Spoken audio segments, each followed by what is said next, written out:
O RN de hoje começa falando sobre a guerra no Oriente Médio. Nas últimas horas, o Irã lançou quase 200 mísseis contra Israel.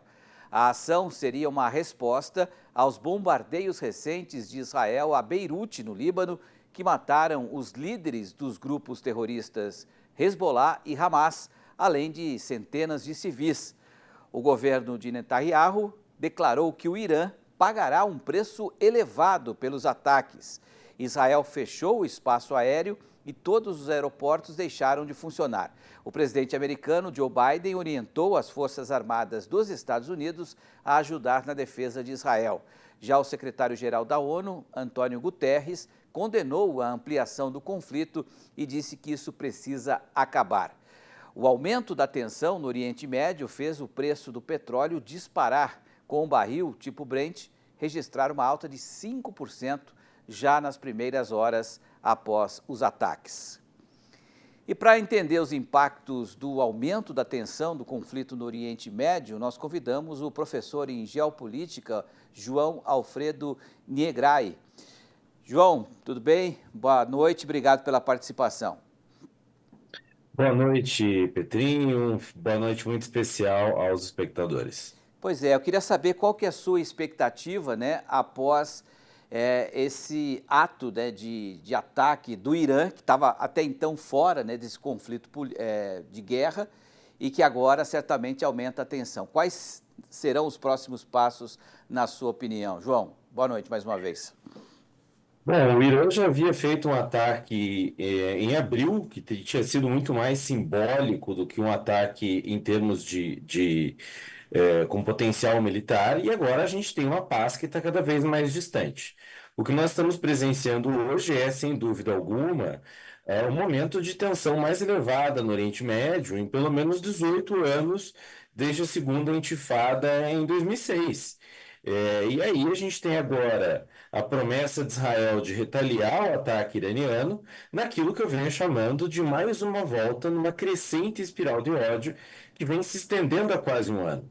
A gente não pode esquecer que na próxima semana vai fazer um ano o ataque do Hamas a Israel, ataque esse que deu início a todas essas tensões que nós estamos percebendo no Oriente Médio. E a gente sabe que o Irã tem um poder bélico muito maior do que o Líbano, né?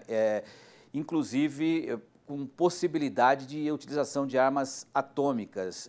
O senhor acredita que a gente pode realmente correr esse risco, né, de uma guerra ainda maior, incluindo participação de outros países importantes, como os Estados Unidos, China, Rússia, enfim? Com certeza. Aliás, o Irã tem um potencial bélico em termos de militares na ativa maior do que o potencial israelense. O Irã tem hoje 580 mil soldados na ativa. E, além disso, tem um programa nuclear que vem sendo desenvolvido no decorrer dos últimos anos, das últimas décadas. Eu acredito que a gente já está presenciando o envolvimento de outros países naquilo que a gente chama de guerra por procuração.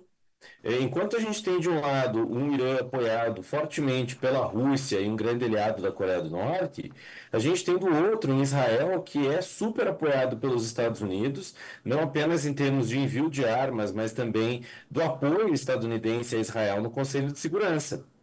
Embora Israel não confirme, existe a expectativa de que os israelenses tenham cerca aí de 500 bombas atômicas. Embora eu acredite e espere que nós não tenhamos um conflito na ordem nuclear, parece certo de que o conflito vai continuar escalando e que o fim dessa guerra toda está muito distante de nós.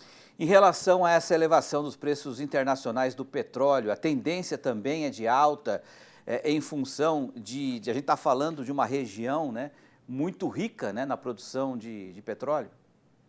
Com certeza, o Oriente Médio é uma região crítica para a produção e exportação de petróleo. Cerca de 30% da produção mundial e mais de 40% das exportações globais de petróleo vem de lá. E aí que esse conflito pode levar a tanto uma redução na oferta global do petróleo, interrompendo produção e transporte, quanto nos aumentos dos custos do transporte marítimo em virtude do chamado Estreito de Hormuz, que é uma região ali por onde passa cerca de 20% do petróleo comercializado globalmente e que possivelmente vai ser atacada aí pelas próximas semanas pelos aliados do Irã, seja o Hamas, seja o Hezbollah ou sejam os Houthis do Iêmen.